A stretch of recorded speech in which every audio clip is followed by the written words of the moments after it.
Hey guys, welcome back. Today we're going to talk about the key to understanding both narcissism and narcissistic abuse for what they are. Both narcissists and those who have been abused by narcissists. And really nobody talks about this. And when they do, it's usually just mentioned as an afterthought, where really what this key is, it needs to be about 90% of the narcissism / narcissistic abuse discussion. And in fact, what triggered me to even make this video is because I saw some popular YouTube lady discuss how you should never even apologize or forgive a narcissist. And I think, you know what, that's exactly what a narcissist would say, which indicates what this key is. And of course, what it is that narcissism and narcissistic abuse are the same thing. They're not exactly the same, but I think they're so close that it's prudent to simply treat them as the same thing. Though in this video, we're going to go into a little bit more nuanced in that relationship between the two. And yeah, I get it. I understand that narcissism is probably not the correct word in most instances. And yes, that word is overused. But it's not our job, I think, to lecture people on what correct word they use, but rather listen to the words they use and then give them the conceptual framework they need to understand, and so apply those words to help them to understand the relationships in a little bit better way. I think that's a little bit more important. Okay, rant over. So what is narcissistic personality disorder? Here are the 9 criteria. You need 5 of these to be diagnosed. Kind of reworded them a little bit, but this is essentially what they are. They're not all created equal, though. I think one of them is essential. One of them is the cause, and the other 8 are the symptom. Now, which one of these is the cause? I think it's 9. Down here, fragile self-esteem. You have exaggerated sense of self-importance. Yeah, that's called compensation, right? You don't think you're good, you just think you're better than other people. That comes from a fragile self-esteem. Why are you preoccupied with power and success? Because you're trying to justify your existence. Why do you need admiration? Because you can't admire yourself, because you have no sense of self. You have no healthy self-esteem. Duh, right? Why are you entitled? Because you're trying to protect yourself. That's at the root of entitlement. Why do you lack empathy? Because you have no bandwidth. You have no bandwidth for other people's emotions. You barely have bandwidth for your own emotions. Now, you don't even have bandwidth for your own emotions. Manipulative behavior? Yeah, because you can't ask for what you want. So you need to manipulate people. Envy. You compare yourself to others because, it's right there. You don't esteem yourself. Haughtiness, and of course, this is just exaggerated sense of self-importance. In fact, I think one way to think of narcissism is on a continuum. On the dramatic cluster of personality disorder, you have dependent, then narcissistic, then borderline. It's a weak boundary. It's a dramatic expression of a weak boundary. And all a weak boundary is dysregulated emotional issues. That is, emotional issues that are unconscious that affect you outside of your awareness. Emotional issues that you can be conscious of, but you are not, and they go on to affect you outside of your awareness. That's the dramatic cluster. On the odd cluster, it's on that same continuum. It's avoidant, OCD, and schizoid. I know that those are not the real clusters, but I think the DSM gets a bunch of things wrong. I'm just going to put it in the way that I think is right. I'm telling you guys, I'm going to start a dating service that matches guys who watch way too much porn and girls who cut themselves. It's going to make a lot of money, and it's going to save the West. Call it the meat grinder. Is that where grinder comes from? Was it originally meat grinder and then became... Oh, anyway. So what is narcissistic abuse? It's someone who has been abused by a narcissist, yes. I would generalize it to be someone who's just more in tune with other people's emotions than they are their own. It's someone who exhibits the very general characteristics of the traumatic response, which is to be more in touch with other people and how they're feeling and what they're thinking, rather than what you are feeling and what you are thinking. And of course, this isn't an official diagnosis. There is no official diagnosis in the DSM for narcissistic abuse. I just, combine with what people said on the internet and, just kind of, put together with my own experience and my own observations. So here are those 9 criteria I think that would be good for narcissistic abuse if it was in fact a real disorder. Now, do you notice anything familiar here? Oh, well, look, this may help. Narcissistic abuse is not narcissism, but it does lead to narcissism. It's like the quirky, cute little version of narcissistic personality disorder before it becomes that. It's like the cute little baby before it becomes big and ugly adult. It's the seed. Narcissistic abuse is the seed of narcissistic personality disorder. Avoidant behavior leads to exaggerated self-importance, right? That's what makes it exaggerated, is it's a compensation. You don't face what you truly fear, so you need to protect yourself. Constant need to prove yourself. That's the nice way of saying you're preoccupied with power and success. What are you trying to prove yourself with? I mean, what does that mean? It means you're going after the trappings of being a good whole person. It means you're going after the power and the success. You're not trying to prove yourself by proving that your feelings are valid, right? That's self-negating. Approval seeking, that's just a minor version of constant need for admiration. Approval seeking, if that goes unchecked, it will turn into a constant need for admiration. Need to protect yourself. Well, protecting yourself is at the root of entitlement. Right? You want the world to be different than what it is, so you're not challenging getting your needs met. That's what entitlement is. It's protecting yourself. You put others' emotions first. I mean, that is manipulated. Put other emotions first. That's the lack of empathy. That's put others' needs first. That's all manipulated behavior stemming from lack of empathy.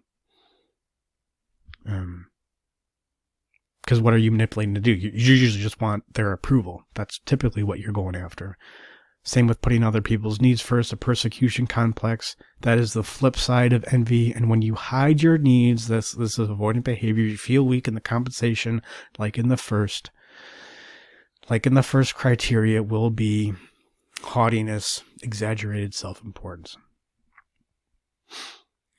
The only difference between these two is that the victim is at least trying to work on it. But look, I mean, you are not working on your narcissistic abuse to the extent that you still hold out some blame for your so-called abuser, to the extent that you still called your so-called abuser a narcissist, to the extent that you must refer to whoever is the narcissist in your life as the narcissist. That is the extent to which you will become a narcissist yourself. You need to let go of the blame to overcome this. And so much of the therapy that I see around narcissism is blame. It is built into the therapy. You need to let go of the blame. And how do you let go of the blame? Is you see how you are a reflection of your abuser. Now, true, you may not have hurt them to the extent that they have hurt you, especially if the abuser is your parent. But I don't know, you'd be surprised. And you have hurt them a good amount, and you've probably hurt others as well, right? Narcissist wasn't in love with himself. He didn't see the reflection as himself. He saw his reflection, and he really thought it was another person. Love, hate. I mean, philosophically, those two things are very different. Psychologically, they're often very similar. Right? Do you get it? The abuser is a projection. The abuser is you. That's what's going on here. And that's what you need to understand. Now, if you can let go of the blame that you have for your abuser, then let go of it. Do it. But if you can't, that's why we need therapy, right? To get you to that psychological plinth. To get you to that point where you can make the decisions you want to make and not make decisions that you don't want to make. To engage with the unconscious. So you are more able to see reality for what it is. Now, let's go through part of what that therapy would be, or part of what that therapy would look like. So part of what that therapy would be, if you weren't abused by a narcissist, is to go through resentments that you have for that person. So let's go through that. What would that look like? Okay, well, the first thing you need to do is discuss facts, right?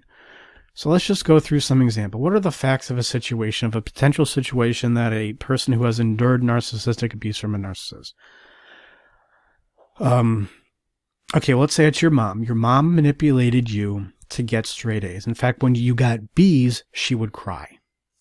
And it kind of made it feel like doing well in school was a moral issue. And if you didn't get all A's all the time, then you were somehow a bad person. And it kind of helped because it helped you to get straight A's, but now you can't have a stable relationship because you're constantly trying to, well, to go back to the criteria, in part, you're going to be trying to prove yourself. Okay, so let's just say the facts. There's the brute facts of that. Your mom would cry when you got B's. So how do you feel? Well, I'm not working with anybody here. We'll just say resentment. But if you were working through this on your own, I would really want you to nail down how does that feel when you think about how your mom would in fact do that to you. I do not want to minimize that feeling at all. It's important to really feel that if you want to work through this. Now, part of feeling through what that feels like, part of feeling your feelings is to look at what it means. What does this feeling mean to you? Not your mom's narcissistic behavior. I don't care what that means to you. And you can get lost in a bunch of analysis about that. That goes nowhere. What does your feeling, what does your resentment mean to you? Well, it could mean that you don't have the right to exist on your own. Why? Well, because you need to exist for your mom. Why? Well, because your mom treated you in that way. You needed to exist for your mom because she treated you in that way. Because she cried whenever you got B's. Okay, so then just say it out loud. Say, I don't have the right to my own existence because of how my mom treats me. That's what the resentment means to you. Now, you don't have to have some profound insight or profound behavior change because of that. It doesn't have to be some great aha moment, but just say it out loud. I don't have the right to my own existence because of how my mom treated me. Good. Now, responsibility. Not how are you responsible for your mom crying in her behavior, especially when you're a child. You're, of course, not responsible for that. As an adult, you're not responsible for anybody else's behavior and how they mistreated you. But your feeling about it now is your responsibility. So you got to got to look at that. And to get at responsibility, look at how you benefit. Just put a B for benefit. So how do you benefit from having that resentment? Well, when things don't go well, you get to blame your mom, right? When you have these unstable relationships now because of how your mom cried when you got B's, now you get to blame your mom whenever your relationships don't go well. Great. So how do you contribute to the feeling of resentment that you have? What do you do to aggravate that feeling of resentment? Well, you blame your mom. That aggravates the resentment. You disconnect from her. That would aggravate the resentment. Any kind of resentment is always going to be aggravated through disconnection. Never say never, except... never say always. You know what I mean. Except in certain situations, you are always going to contribute to the resentment when you disconnect from other people. Right. Or just when you get upset with your mom, you don't tell her, right? That would aggravate the resentment. If I was already resentful with somebody and then I got upset with them and then I felt like I couldn't tell them about it, that would of course aggravate the resentment. Now, how do you relate with your mom? Okay. So let's try to be as generous with your mom as we can be. She needed you to be a certain way. I mean, this doesn't sound that generous, but let's just stop calling her narcissism and the name calling, right? That just takes all the nuance out of it. Your mom needed you to be a certain way to make her feel a certain way about herself. But we can assume that it was worthy. Your mom didn't feel worthy. Maybe your mom didn't feel good enough when you got B's. She felt like her maybe life was a waste up until that point. Because probably she endured a lot of abuse herself, and maybe her way of making sense out of that is to have a child who gets all A's. Okay. Now, how do you do the same thing, right? Where do you need other people to be or act a certain way so you feel a certain way about yourself? Well, just one possible example here that you may do in response to your mom is, let's say when you go out to dinner, she just acts awkward with the waiter or something. And if any other old lady did it, you would just think, oh, that's just an old lady asking too many questions. But when your mom does it, you get annoyed and you get snappy at her and you say, stop asking questions. And you get embarrassed. Okay, there you go. There's the same thing. Emotionally, it's the same thing. Now, I'm not saying you're damaging your mom to the extent that she damaged you. It's not the point. This isn't comparison. If you're, as long as you're stuck in that comparison of, oh, they hurt me more than I am hurting them, or they treated me or they abused me, that's the perpetuation of the narcissism. That is exactly, every narcissist has that story of, well, I get to do this, or it's different when I do it. You're doing the same thing. Okay, so that's how you relate with your mom. One potential way you could relate with your mom. Now, what do you do about this? Well, the one thing you could do that stands out to me is you could apologize for your mom for how you blame her for your problems and to whatever extent that negatively affects the relationship now. I understand you may not be ready for that, but now you're a little bit more aware of the resentment.